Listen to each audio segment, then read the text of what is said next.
Hello guys, welcome back to my cooking channel delight home plate.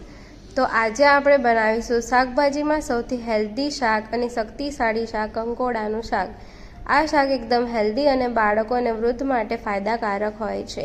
સૌપ્રથમ આપણે કંકોડાને બરાબર રીતે વોશ કરીને સમારી લઈશું. ત્યારબાદ આપણે એક તપેલીમાં 1 કે 2 ચમચી જેટલું તેલ લઈશું. ત્યારબાદ આપણે તેમાં રાઈ એડ કરવાની છે. આપણે વધારે ગેસને હાઈ ફ્લેમ પર નથી રાખવાનો. રાઈ બરાબર ફૂટી જાય ત્યારબાદ આપણે જીરું એડ કરવાનું છે. આપણે અહીં બધી રાઈ ફૂટી જવાની રાહ જોઈશું. આપણે જોઈ શકીએ છીએ કે ગેસની ફ્લેમ એકદમ લો છે. હવે આપણે જોઈ શકીએ છીએ કે બધી જ રાઈ બરાબર ફૂટી ગઈ છે. હવે આપણે તેમાં જીરું એડ કરશું. એમાં 1 ચમચી જેટલી હિંગ એડ કરવાની છે. તેને થોડાક ટાઈમ માટે થવા દઈશું અને તેમાં લસણ એડ કરીશું. તમે આમાં કાપેલું લસણ કે છીણેલું લસણ પણ યુઝ કરી શકો છો. હવે તેમાં હળદર એડ કરવાની છે. હળદર એડ કર્યા પછી આપણે તેમાં સમારેલા કંકોડા એડ કરશું. હવે આ કંકોડાને બરાબર રીતે મિક્સ કરીને તેમાં સ્વાદ પ્રમાણે મીઠું એડ કરવાનું છે. આપણે તેલમાં કંકોડાને બરાબર રીતે મિક્સ કરી લેવાનું છે.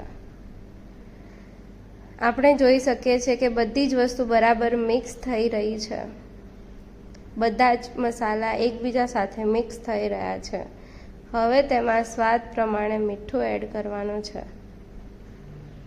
સ્વાદ પ્રમાણે મીઠું એડ કરી દીધું છે આપણે. હવે તેમાં તમને ભાવે તેટલી માત્રામાં લાલ મરચું એડ કરવાનું છે. તીખાશ તમે તમારી રીતે એડ કરી શકો છો. આપણે આમાં લાલ મરચું એડ કર્યું. હવે તેમાં થોડું ધાણા જીરું પાવડર પણ એડ કર્યું છે. ધાણા જીરું એડ કર્યા બાદ આપણે તેને બરાબર હલાવી લઈશું. બધી જ વસ્તુ બરાબર મિક્સ કરી લેવાની છે. આ કંકોડા એકદમ સારી રીતે ચડી જાય તે માટે આપણે એક ડીશમાં પાણી એડ કરીને તે તપેલી પર આડી રીતે મૂકી દઈશું. આપણે કંકોડાનું શાક એકલા તેલમાં બનાવીએ છીએ એટલે આપણે થાળીમાં પાણી એડ કરીને પછી તેને ઢાંકીશું. આપણે જોઈ શકીએ છીએ કે બધા જ મસાલા બરાબર મિક્સ થઈ ગયા છે.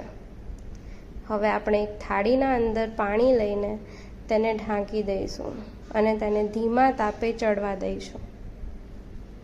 10 કે 15 મિનિટ પછી આપણે થાળી લઈને જોઈશું કે આપણું કંકોડાનું શાક એકદમ તૈયાર થઈ ગયું છે અને આપણે જોઈ શકીએ છીએ કે આ પરપોટા દેખાઈ રહ્યા છે.